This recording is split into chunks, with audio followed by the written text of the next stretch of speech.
পটল চিংড়িটা পুরো টিয়া পাখির মতো দেখতে লাগছে না? এইভাবে পটল চিংড়ি বানানোর জন্য সবার প্রথমে পটলগুলো দু মাথা কেটে নিতে হবে, নিয়ে এরকম অল্প অল্প করে ছাড়িয়ে নিতে হবে। খোসাটা থাকবে, আবার কিছু কিছু খোসা তুলে নিতে হবে। একদম এরকম করে তোমরা চাইলে আলু ছাড়ানো মেশিন দিয়েও ছাড়াতে পারো। আমি পটলটাকে দুভাগ করে কেটে একটা চামচের পিছন দিয়ে দানাগুলো বের করে নিচ্ছি, এগুলো পরে কাজে লাগবে। দানাটাকে বের করে আমি পটলটাকে এপার ওপার করে নিলাম। পেঁয়াজ কুচি, দুটো কাঁচা লঙ্কা, একটু পরিমাণ মতো আটা মেখে নিয়েছি, সর্ষের তেল, পটলগুলো এইভাবে কেটে নিয়েছি, সাথে চিংড়ি মাছ নিয়ে নিয়েছি। মিক্সির মধ্যে একটা পেঁয়াজ কুচি, দুটো কাঁচা লঙ্কা আর সাথে পটলের দানাগুলো একসাথে করে বেটে নিচ্ছি। চিংড়ি মাছগুলো খুব ভালো করে কেটে নিচ্ছি। চিংড়ি মাছের পিঠের সিটটা ফেলে দিই, তোমরাও এইভাবে পিঠের সিটটা ফেলে দেবে। সমস্ত চিংড়ি মাছগুলো কাটা হয়ে গেছে। শীতে পেঁয়াজ লঙ্কা পটলের দানাও বাটা হয়ে গেছে। 2 চামচ নারকেল কোড়া নিয়েছি। গ্যাস অন করে কড়া বসিয়ে দিলাম। গরম কড়াইয়ে সর্ষের তেল একটু দিয়ে দিলাম। একটু পরিমাণ মতো নুন হলুদ দিয়ে যে চিংড়ি মাছগুলো আমি কেটে রেখেছিলাম, চিংড়ি মাছগুলো দিয়ে একটু নেড়ে চেড়ে হালকা ভেজে নিচ্ছি। হালকা ভাজা হয়ে গেছে চিংড়ি মাছগুলো, আমি একটা বাটির মধ্যে তুলে নিচ্ছি। চিংড়ি মাছ ভাজার তেলের মধ্যে আরেকটু সর্ষের তেল দিয়ে দিলাম। নারকেল কোড়া 2 চামচ দিয়ে একটু নাড়িয়ে দিচ্ছি। পটলের দানা, পেঁয়াজ আর দুটো লঙ্কা বেটে রেখেছিলাম দিয়ে দিলাম ওই নারকেল কোড়াটার মধ্যে, দিয়ে আবার একটু ভালো করে নাড়িয়ে দিচ্ছি। দিয়ে পরিমাণ মতো একটু নুন দিয়ে দিলাম, একটু রসুন বাটা দিয়ে দিলাম, একটু আদা বাটা দিয়ে দিলাম পরিমাণ মতো, দিয়ে আবার একটু নাড়িয়ে দিচ্ছি যাতে না পুড়ে না যায়। একটু নাড়িয়ে দিচ্ছি, একটু পরিমাণ মতো চিনি দিয়ে দিলাম, দিয়ে আবার নাড়িয়ে ভাজা ভাজা করে নিচ্ছি। একটু হলুদ গুঁড়ো দিয়ে দিলাম পরিমাণ মতো, একটু ভালো করে নাড়িয়ে দিলাম। যে চিংড়ি মাছগুলো ভেজে রেখেছিলাম চিংড়ি মাছগুলো দিয়ে দিলাম, দিয়ে আবার ভালো করে নাড়িয়ে দিচ্ছি। পুরটা সম্পূর্ণ আমার রেডি হয়ে গেছে। যে পটলগুলো কেটে রেখেছিলাম সেই পটলের মধ্যে একটু একটু করে পুরগুলো দিয়ে দিচ্ছি। পুরগুলো ভরে নিয়ে যে আটা মেখে রেখেছিলাম পুরো ক্যাপের মতো করে বসিয়ে দিচ্ছি। তোমরাও এইভাবে করে বসিয়ে দেবে যাতে চিংড়ি মাছটাকে ঢোকানো যায়। আটা সরু লেচি করে রাখছি, একটু পরেই কাজে লাগবে। যে ক্যাপটা আমি করে রেখেছিলাম চামচের পিছনটা দিয়ে একটু ফুটো করে দিলাম যাতে চিংড়ি মাছগুলো ঢোকানো যায়। সুন্দর করে চিংড়ি মাছগুলো ঢোকাচ্ছে।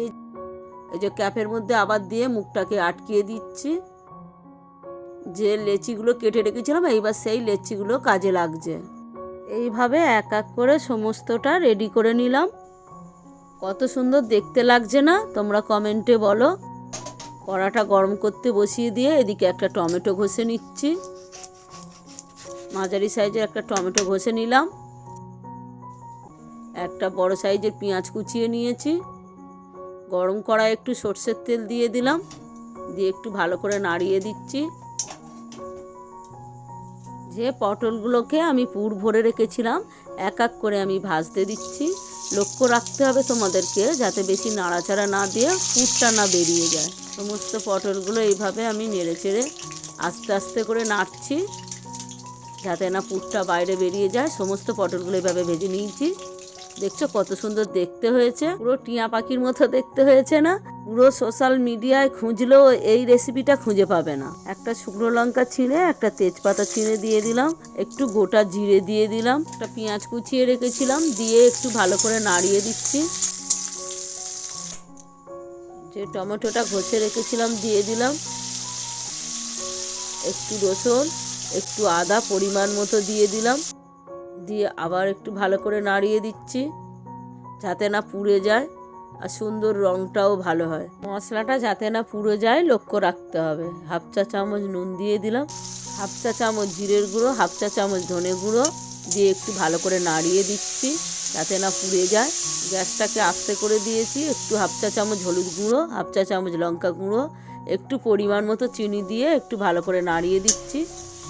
একটু অল্প করে জল দিয়ে দিলাম যাতে না পুড়ে যায়, রঙটাও সুন্দর এসছে।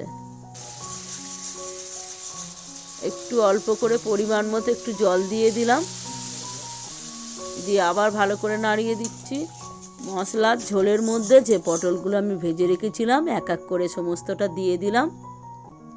সাবধানে দিতে হবে যাতে না পুরগুলো বেরিয়ে যায়। একটা ঢাকনা দিয়ে 10 মিনিটের জন্য ঢাকনাটা দিয়ে দিলাম। কিছুক্ষণ পরে ঢাকনাটা খুলে দিচ্ছি, দেখি কতটা হয়ে গেছে। বাহ, খুব সুন্দর একটা রং এসছে। একটু নাড়িয়ে দিচ্ছি। দেখতে কত সুন্দর হয়েছে দেখছো?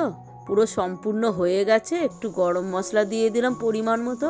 মশলাটা দিচ্ছি যাতে ভালো মতো টেস্টটা ভালো হয় আর খেতে একটা সুস্বাদু হয়। 1/2 চা চামচ ঘি দিয়ে দিলাম, দিয়ে একটু ভালো করে আবার নাড়িয়ে দিচ্ছি। একটা ঢাকনা দিয়ে দিলাম যাতে না বাইরে গন্ধটা উড়ে যায়। গ্যাসটাকে বন্ধ করে দিলাম। কিছুক্ষণ পরে ঢাকনা খুলে দিচ্ছি। সম্পূর্ণ হয়ে গেছে পটল চিংড়িটা। একটা থালার মধ্যে নামিয়ে নিচ্ছি। পুরটা একটুও বের হয়ে যায়নি আর পটলগুলো খুব সুন্দর রয়েছে। এই ভিডিওটাতে তোমাদের আমি লাইক কমেন্ট করতে বলবো না, কিন্তু এই রেসিপিটা তোমরা বাড়িতে অবশ্যই ট্রাই করো, তোমাদের খুব ভালো লাগবে। আমি যখন এই রেসিপিটা খাচ্ছি আমার ছোট ছেলে দেখে বলছে, মা তুমি তো পুরো টিয়া পাখি খাচ্ছ। রেসিপিটা যে এত সুস্বাদু হয়েছে তোমরা যতক্ষণ না বাড়িতে ট্রাই করছো তোমরা বুঝতে পারবে না যে এটা কত সুন্দর হয়েছে। এরকম নতুন রেসিপি দেখার জন্য চ্যানেলটাতে অবশ্যই সাবস্ক্রাইব করে রাখো। দেখা হচ্ছে নতুন কোনো রেসিপিতে।